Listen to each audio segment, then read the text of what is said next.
do this. Oh. So do that. It's too bright right now.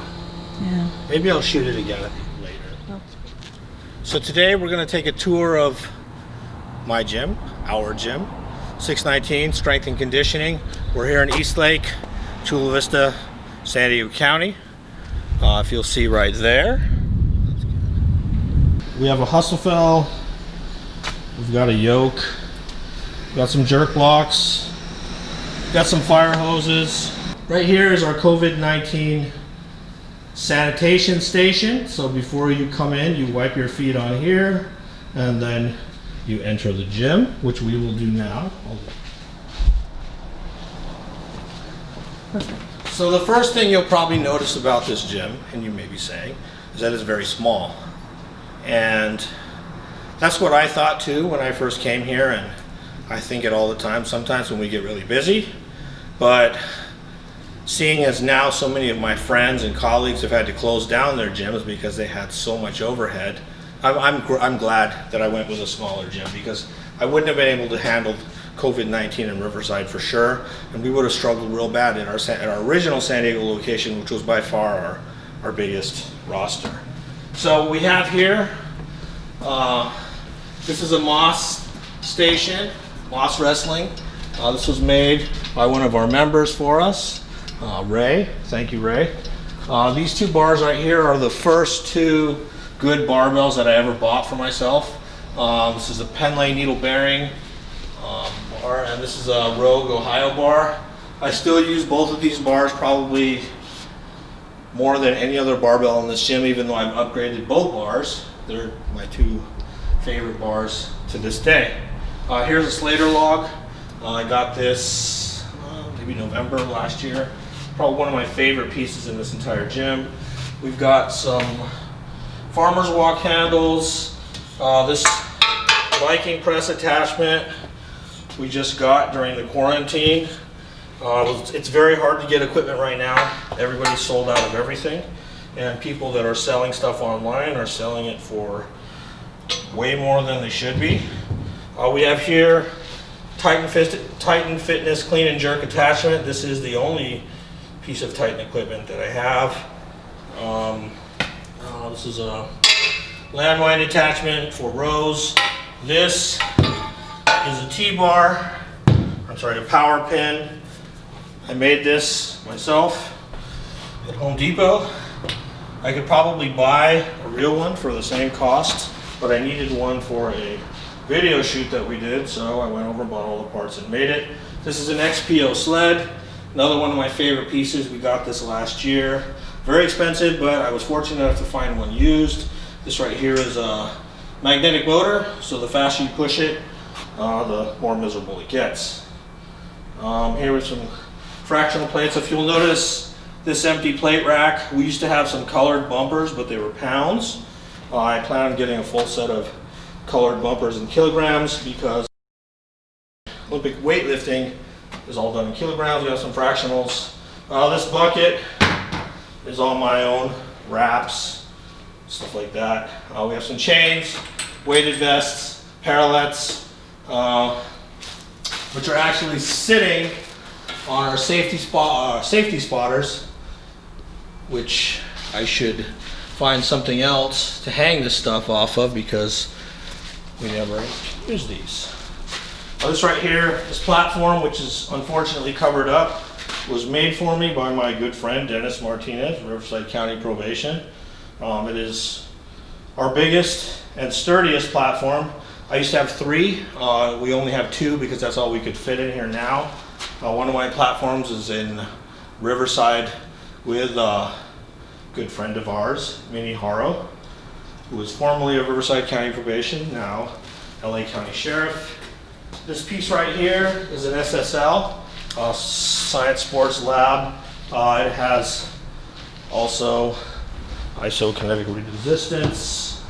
So if you look on this side, there's a dial, and I can adjust the resistance. I haven't played around with it too much because it's pretty miserable as it is. This piece was actually given to us by one of my clients, who I cut his hair, and he's a soccer coach at a private school, and they have so much equipment, they're constantly upgrading. He asked me, do you want this piece? And I was like, yeah, absolutely. It's a real cool piece. Unfortunately, as I mentioned earlier, this gym is so small that we haven't really found a good home for it. So every time we want to use this platform or these jerk blocks, I have to move everything out, which is a big pain.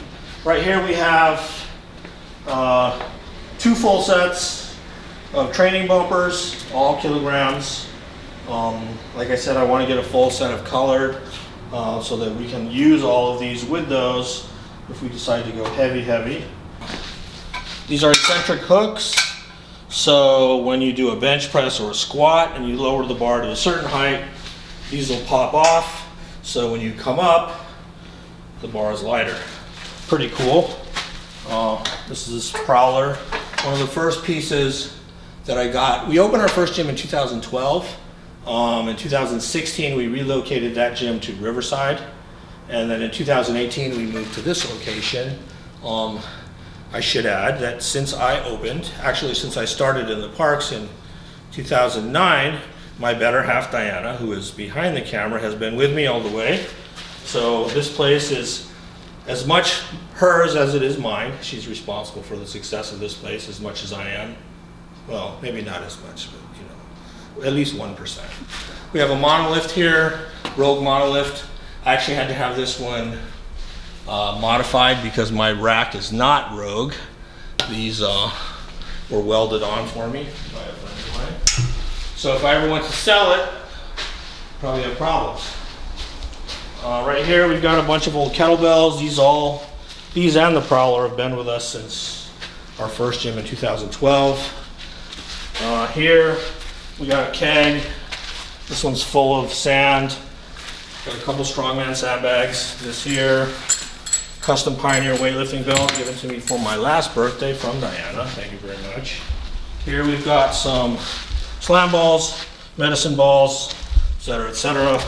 Another keg, some chains.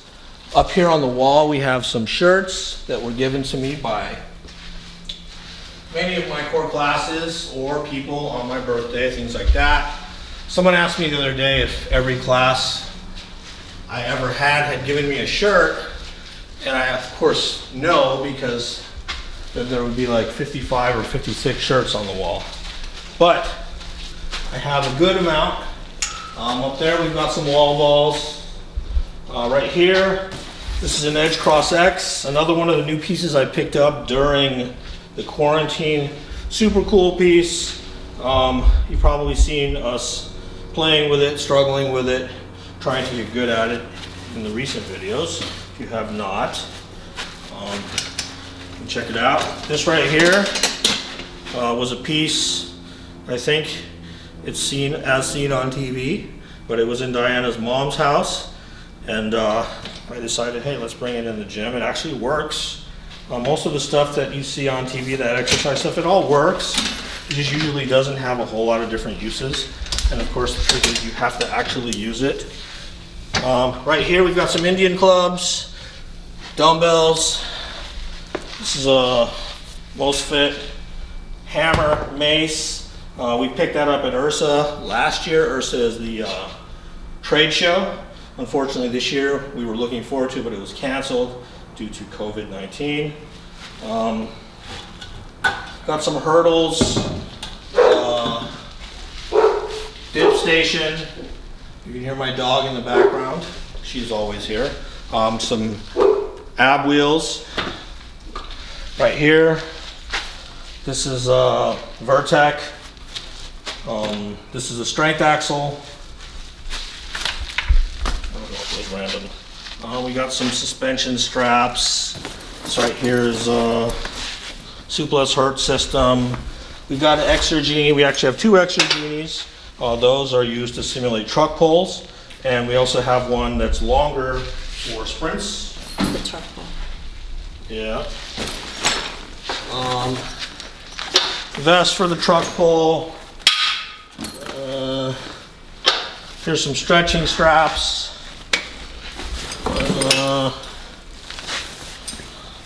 Here's a bunch of attachments for the Vertimax, which I will show you soon. Christmas present. Yes, we've been looking for that. This massager was given to me by Diana for my for Christmas, as a matter of fact. And then we just got some random odds and ends, wrist rollers, things like that. In here, I don't want to take them out. But we've got some inertia wave bands, which is another thing I picked up during the quarantine.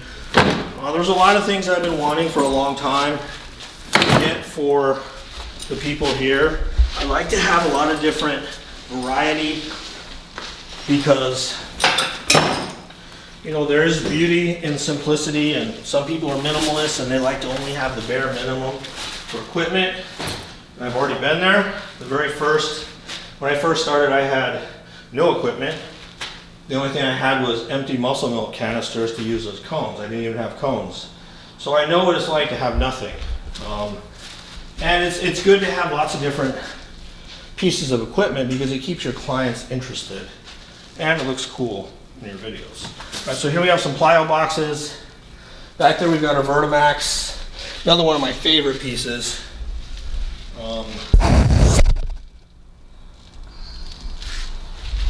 Right here we have a rebounder, some random cones. This right here, Surge 360. So these pistons right here control the resistance.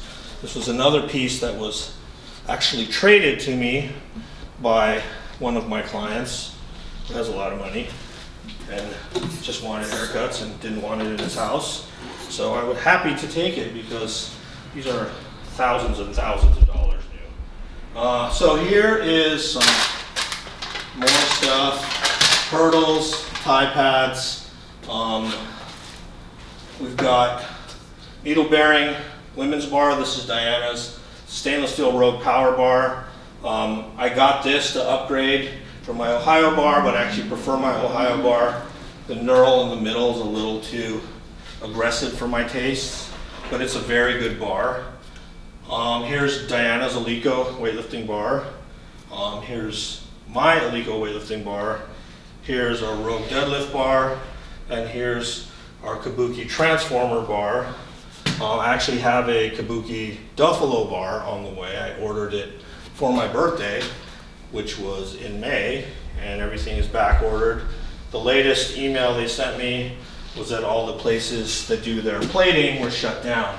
Now, fun and unfortunate, ironic story about this transformer bar is Kabuki just released a new version of this, which is so much better, and I'm toying with buying it because this is my absolute favorite bar to squat on. It's just expensive. We've got, I think these are parachutes in here. This feels like a bungee. More hurdles. We have sliders. For those of you that have gone through core, yes, we have sliders here as well. They're just as popular here as they are at core, which means everyone hates them. Yeah, some more random stuff. Bands, jump ropes. I think there's some rings in here. Speed ladders. Random stuff. This piece right here, another one of our favorite pieces that goes back to our original gym. It's a Lifeline BXT. So many cool things you can do with this. We've actually had to replace these bands just because this piece is about 8 years old. The first piece of equipment I had in my house was a Soloflex. Because Soloflex is designed and engineered with one thing in mind, your body's needs. I had it probably from 10th grade on. Ski erg, I don't know if I mentioned those rowers. Airdyne, want to upgrade this soon, either to get a better version of it or get a salt bike, but not in a hurry. They are expensive. This is one of our racks, high temp bumpers. These are my favorite bumpers because they're so durable and they look pretty much exactly the same as when we bought them 8 years ago. Back there, we've got some Bulgarian bags. We've got a Bulgarian fit ball. We've got all kinds of bands, plyometric stuff for agility. Some sandbags right there. Those have also been with us a long time. Sandbag is probably the most versatile piece you can get if you're trying to build a home gym. You can do anything with that, and they're cheap. You can make one yourself out of a duffel bag, and playground sand is like $4 for 50 pounds at Home Depot. We've got more bands. We bought a whole bunch of bands recently, so all kinds of different options. Got a belt for weighted dips. Cable crossover. This is our rope pull. One of my favorite pieces that we have had for a long, long time. It'll keep track of how fast you pull, how far you pull, all that kind of stuff. We rarely use any of that, but it's cool to tell people that it does all that. We have some cannonballs for pull-ups, ropes for tricep extensions, hex bar, easy bar for curls, smaller log for the women or someone just learning the log, axle bar, more bumpers. We have 45-pound bars or 20-kilo bars, which are men's bars, 15-kilo bars, which are women's weightlifting bars. We have our good women's weightlifting bars here. So these are for learning. These are when you're competent. These bars right here are training bars, so they're only 15 pounds. They're made of aluminum, so they're very fragile, but if you're just learning, they're a good tool. Up there we got some Bosus, some Swiss balls. We have a pegboard, which doesn't work very well, but it's there. We got some paddling ropes. And, oh yeah, we have an ab stinger, another piece that I just got. This is one of my favorite pieces. I just, I'm not able to use it yet because I have an injured shoulder. Not able to use it to its full potential. And yeah, I'm sure there's things that I have that I haven't thought of, but that's, Swiss bar right here. Did I mention this? I'll edit that out then. And I think that's pretty much it. Right here, right here is a mural which Diana made, which tells history of how we got here. So many people that we've worked with over the years and have had the opportunity to spend time with, be it a few months, many years, or once or twice. Some of the people that have been here have been with us since 2011, 2010, 2009, 2012. And some people, this was their first stop. A lot of our Riverside people still come and see us, which we love seeing them. And, oh yes, this essential artwork, courtesy of my two nieces, given to me by my birthday, on my birthday. Oh, these right here. These are my shorts from when I was fighting. I believe I fought, first time was 126, and I also fought at 122, and that's pounds, not kilos, 122 pounds, 126 pounds. Heaviest I ever fought was 168, and now I'm about 217, so I'm not quite small, I'm not quite the same size anymore. I don't know that they would fit me. Yeah, thanks for stopping by. If you'd like to come visit us in person, it's always free to try.